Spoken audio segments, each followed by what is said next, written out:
India എങ്ങനെയെങ്കിലും വിഭജിച്ച് കിട്ടിയാൽ മതി എന്ന് പറഞ്ഞ് ഇവിടെ നടക്കുന്ന കുറച്ച് തീവ്രവാദികളുണ്ട്. അവരെല്ലാം ഇപ്പോൾ ഇന്ത്യയിൽ ഇവിടെ നിന്ന് കഴിഞ്ഞാൽ ഇവന്മാരുടെ കാര്യം പോക്കാണ്. അപ്പം അതുകൊണ്ട് ഇപ്പോൾ അവരെല്ലാം അമേരിക്കയിലും യൂറോപ്പിലും കാനഡയിലൊക്കെ ഇരുന്നാണ് ഓപ്പറേറ്റ് ചെയ്യുന്നത്. അതിൽ പ്രധാനപ്പെട്ട ഒരു ഇതാണ് ഖാലിസ്ഥാൻ തീവ്രവാദം. ഖാലിസ്ഥാൻ എന്ന് പറയുന്നത് നമുക്കറിയാം. ഇന്ത്യ പഞ്ചാബ് എന്ന് പറയുന്നത് അവർക്കൊരു പ്രത്യേക രാഷ്ട്രമായിട്ട് വേണമെന്നൊക്കെ അവകാശവാദമുള്ളവരാണ്. ISIയുടെ ഫണ്ടിങ് ഒക്കെ ഉള്ളവരാണെന്ന് കേൾക്കുന്നുണ്ട്. അതിലൊരു പ്രധാന ഖാലിസ്ഥാന തീവ്രവാദിയെ അമേരിക്ക പിടിച്ചു, ഇന്ത്യയിലോട്ട് വിടാൻ പോവുകയാണെന്നൊക്കെ പറഞ്ഞ് കേൾക്കുന്നുണ്ട്. എന്താണ് സാർ അതിന്റെ കൂടുതൽ വിശദാംശങ്ങൾ? ഈ നമ്മളിപ്പോ ഈ മതമൗലികവാദികൾ അല്ലെങ്കിൽ ഈ പറയുന്നത് പോലെ നമുക്ക് ഏറ്റവും തൊട്ടായിട്ട് നിൽക്കുന്ന രണ്ട് ഭാഗമാണ്. ഈ ഖാലിസ്ഥാൻ തീവ്രവാദവും ഒന്ന് മുസ്ലിം തീവ്രവാദം, അല്ലെങ്കിൽ അറിയാമല്ലോ ടെററിസ്റ്റ് ഗ്രൂപ്പുകൾ. ഖാലിസ്ഥാൻ ഭീകരവാദികൾ ഇവരും കൂടെ ISIയും അല്ലെങ്കിൽ പാകിസ്ഥാനുമായിട്ടൊക്കെ ഒന്നിച്ച് ഇന്ത്യക്കെതിരെ നീക്കം നടത്തുന്നതിനുള്ള ശ്രമം നടന്നു. പക്ഷെ ഖാലിസ്ഥാൻ ഭീകരവാദി ഇവർ ഈ പഞ്ചാബിൽ നിന്ന് പ്രൊമോട്ട് ചെയ്ത പോലെ പ്രൊമോഷൻ കിട്ടും. പക്ഷേ നമ്മൾ ഈ പറയുന്നത് പോലെ അതിന്റെ പ്രൊമോഷൻ, അതിന്റെ കാര്യങ്ങൾ ഇന്ദിരാഗാന്ധിയുടെ വാദത്തിന്റെ സമയം തൊട്ട് അറിയാമല്ലോ.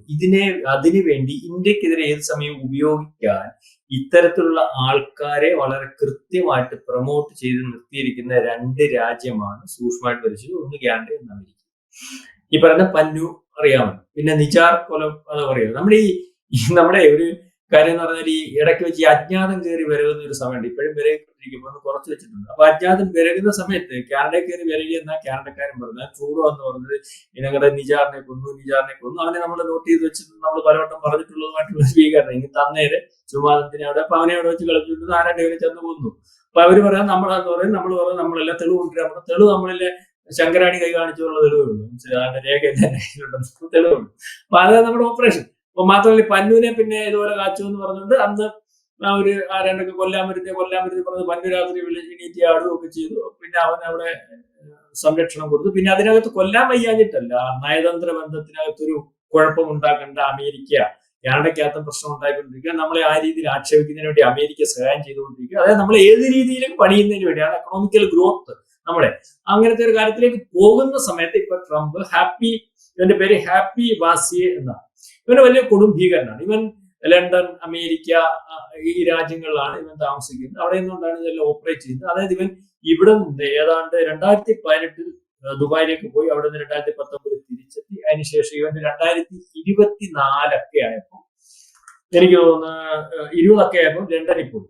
അപ്പൊ 2021 സെപ്റ്റംബർ പഞ്ചാബിൽ ഇവന്റെ പ്രധാന പരിപാടി കൊള്ള, അല്ലെങ്കിൽ ഈ പറയുന്നത് പോലെ മദ്യശാലകൾ കൊള്ളയടിക്കുക, അതിന്റെ കറക്റ്റുള്ള കാര്യങ്ങൾ നടത്തും. അതിനുശേഷം ഇവൻ 2021 ശേഷം ഇവൻ വളരെ കൃത്യമായിട്ട് പാകിസ്ഥാൻ ഭീകരന്മാരുമായിട്ട് ബന്ധപ്പെട്ട് ISുമായിട്ട് ബന്ധപ്പെട്ട് പഞ്ചാബിൽ അതിന്റെ മൊഡ്യൂളുകൾ അല്ലെങ്കിൽ അവരുടെ ശാഖകൾ ഉണ്ടാക്കി. അതിനുശേഷം നടന്ന എല്ലാ ഭീകരവാദ പ്രവർത്തനത്തിനും നേതൃത്വം കൊടുത്തുകൊണ്ടിരുന്ന ഒരു കൊടും ഭീകരനാണ്. അവനിപ്പോ അമേരിക്കയിലാണ് താമസിക്കുന്നത്.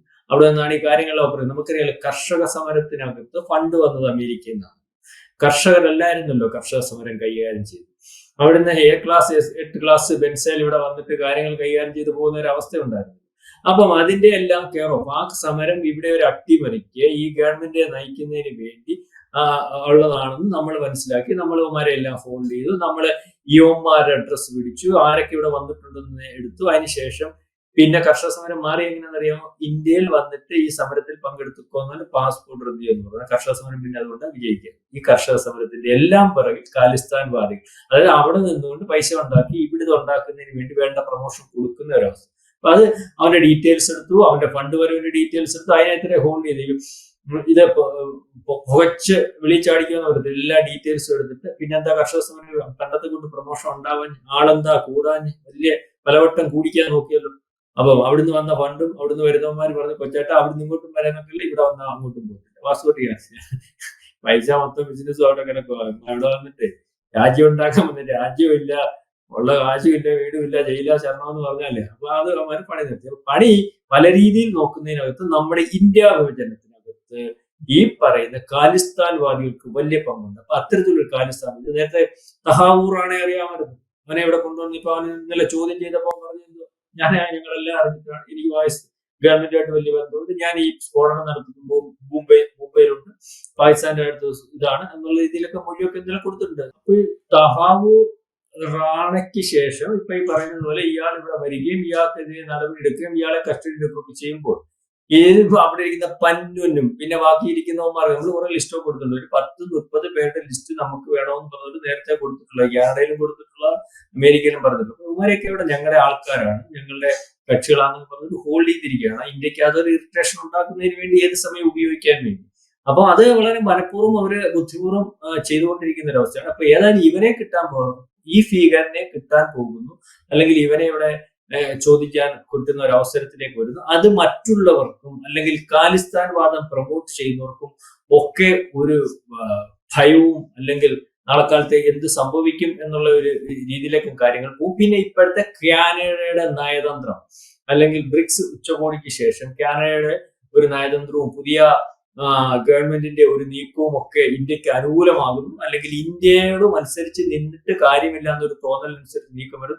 അതും ഈ പറയുന്ന ഖാലിസ്ഥാൻവാദികൾക്ക് വളരെ ബുദ്ധിമുട്ടുണ്ടാക്കുന്ന ഒരു അവസ്ഥയായിരിക്കും. ഏതായാലും ഇപ്പോൾ ഈ പറയുന്ന ഈ ഖാലിസ്ഥാൻവാദിയെ ഒരു കൊടും ഭീകരനെ, ഹാപ്പി ഹൈസ് എന്ന് പറയുന്ന ആളെ ഇന്ത്യയിലേക്ക് കൊണ്ടുവരുന്നു, ഇന്ത്യയിൽ വിചാരണ നടത്തുന്നു.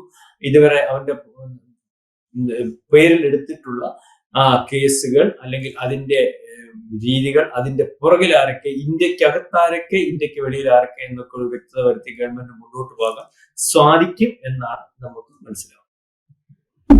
സാർ, ഇതിൽ ISIയുടെ ഒരു പങ്ക് എന്തായിരിക്കും? അതായത് ISI ഫണ്ടിങ് അങ്ങനെ വരുന്നുണ്ടായിരിക്കുമോ ഇത്തരം സംഘടനകൾക്ക്, അതായത് ഈ ഖാലിസ്ഥാൻ പോലത്തെ സംഘടനകൾ?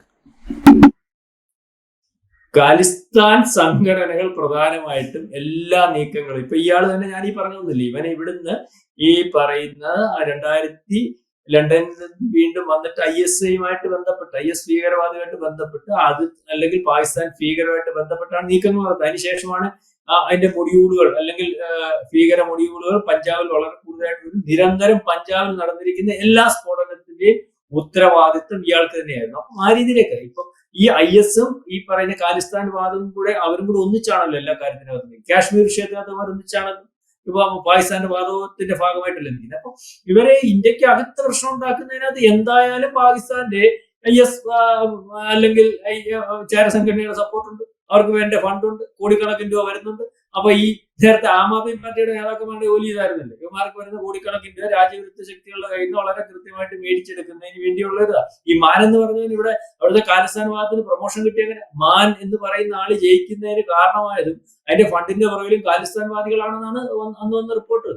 അതിനുശേഷമാണല്ലോ അവിടെ ഖാലിസ്ഥാൻവാദികൾ അതിവരെ ഇല്ലായിരുന്ന സുവർണ ക്ഷേത്രത്തിൽ പലവട്ടം പൊട്ടിത്തെറി ഉണ്ടായി, പല വെടിവെപ്പും ഉണ്ടായി. ശ്രദ്ധിച്ചാണോ? എത്രയോ കാലം കഴിഞ്ഞതിന് ശേഷം അവർക്ക് പരസ്യമായിട്ട് അവരുടെ ഷെഡ്യൂൾ അനുസരിച്ചുള്ള ഭരണം വന്നു, അവരുടെ രീതിയിലേക്ക് കാര്യങ്ങൾ വന്നു. അതിന് എല്ലാ ഒരുത്തന്നെ നമ്മളിപ്പോ ഒരു MP അകത്ത് കിടക്കുന്നുണ്ടല്ലോ, ജയിലിൽ കിടന്ന് ജയിച്ച് അവന്റെ വിപ്ലവമൊക്കെ എന്നാ പറഞ്ഞത്, അവന്റെ വിപ്ലവം അവിടെ വീണ്ടും വന്നതെന്നാണ്.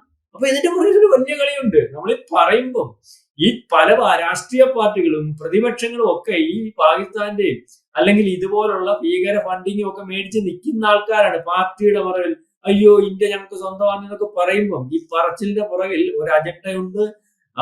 കോടാനുകോടി രൂപ വരുന്നുണ്ട്, ഇന്ത്യ തകർക്കുന്നതിന് കാശ് മേടിക്കുന്നുണ്ട്. അപ്പൊ ഇതെല്ലാം ഇതിനകത്ത് വരും. യുവമാരെ ഭീകരന്മാരായിട്ട് മുദ്ര കുത്തി വെച്ചിരിക്കുന്നു. ഭീകരന്മാരായിട്ട് മുദ്ര കുത്താത്ത പല, നമ്മൾ നോക്കുമ്പോ MP MLA ഒക്കെ ആയിട്ട് നിൽക്കുന്ന പല ഭീകരന്മാർ ഇവിടെ ഉണ്ട്. അതൊക്കെ മനസ്സിലാക്കി മുന്നോട്ട് പോകുന്നതാണല്ലേ. ഏതായാലും ഭീകരന് മുദ്ര കുത്തിയവൻ ഇപ്പൊ അകത്ത് വരും. ഇവനിനി ആരുടെയൊക്കെ പേര് പറയുമോ നമുക്കറിയത്തില്ല, പറയുമോ നോക്കാം.